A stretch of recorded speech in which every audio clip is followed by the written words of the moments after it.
بسم اللہ الرحمن الرحیم۔ السلام علیکم ناظرین، کیسے ہیں آپ سب؟ ایف جی اسلامک وائس میں آپ کا خیر مقدم ہے۔ تو ناظرین، آج ہم آپ کو امام بخاری رحمۃ اللہ علیہ کا ایک واقعہ سنائیں گے۔ ایک مرتبہ امام بخاری کسی کشتی میں سفر کر رہے تھے۔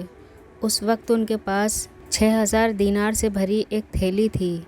راستے میں ایک بندے نے ان کے ساتھ بات چیت کرنا شروع کر دی۔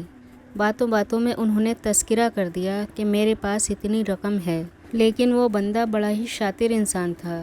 تھوڑی دیر کے بعد اس نے شور مچانا شروع کر دیا کہ میرے پاس ایک تھیلی تھی، وہ کسی نے چوری کر لی ہے، اس میں میرے 6000 دینار تھے۔ لوگوں نے پوچھا کہ وہ تھیلی کس رنگ کی تھی؟ اس نے کہا وہ اس رنگ کی تھی کیونکہ اسے پتہ تھا کہ امام بخاری کے پاس جو تھیلی ہے اس کا رنگ کیا ہے اور اس میں کتنے ہزار دینار ہیں۔ جب اس نے شور مچایا تو کشتی کے سب لوگ کہنے لگے کہ سب کی تلاشی لو تاکہ پتہ چلے کہ وہ کہاں ہے۔ امام بخاری رحمۃ اللہ علیہ سمجھ گئے۔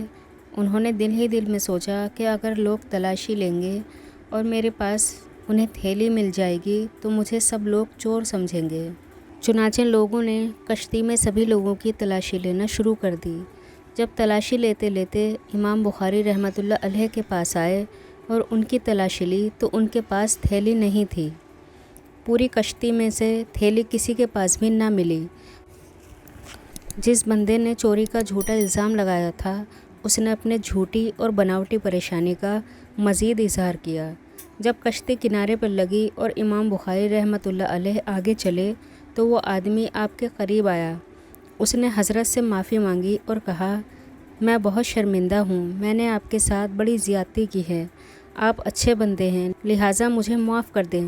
حضرت امام بخاری نے فرمایا کہ میں نے تجھے معاف کر دیا۔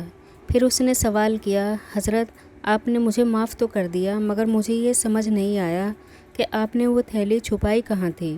فرمایا، جب میں نے اعلان سنا کہ تھیلی چوری ہو گئی ہے تو میں سمجھ گیا کہ ماجرا کیا ہے، اور میں کنارے پر بیٹھا ہوا تھا، اس لیے میں نے وہ تھیلی چپکے سے دریا میں گرا دی۔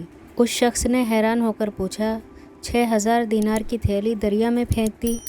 فرمایا، ہاں، اگر میں اسے اپنے پاس رکھتا تو لوگ مجھے چور سمجھتے۔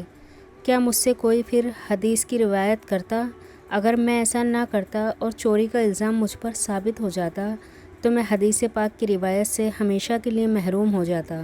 میں نے روایت حدیث والی نعمت کو بچانے کی خاطر اس مال کو قربان کر دیا۔ جب بات عزت کی ہو، دین کی اہمیت کی ہو تو دنیا کی کوئی بھی شے معنی نہیں رکھتی، پھر معاملہ چاہے کتنی بھی دولت کا کیوں نہ ہو۔ لیکن دین کی اور اپنے ایمان کی عزت کی خاطر وہی بندہ اپنے مال کو قربان کر سکتا ہے جس کا دل اللہ سبحانہ و تعالیٰ کی محبت میں لگا ہو۔ میرا رب ہمیں بھی اپنی محبتیں نواز دے، ہمیں اپنی پناہ میں لے لے، آمین۔ تو آج کے لیے بس اتنا ہی، انشاءاللہ اگلی ویڈیو میں پھر حاضر خدمت ہوں گے۔ اللہ حافظ۔ چینل کو سبسکرائب کریں، ویڈیو کو لائک اور شیئر کرنا نہ بھولیں۔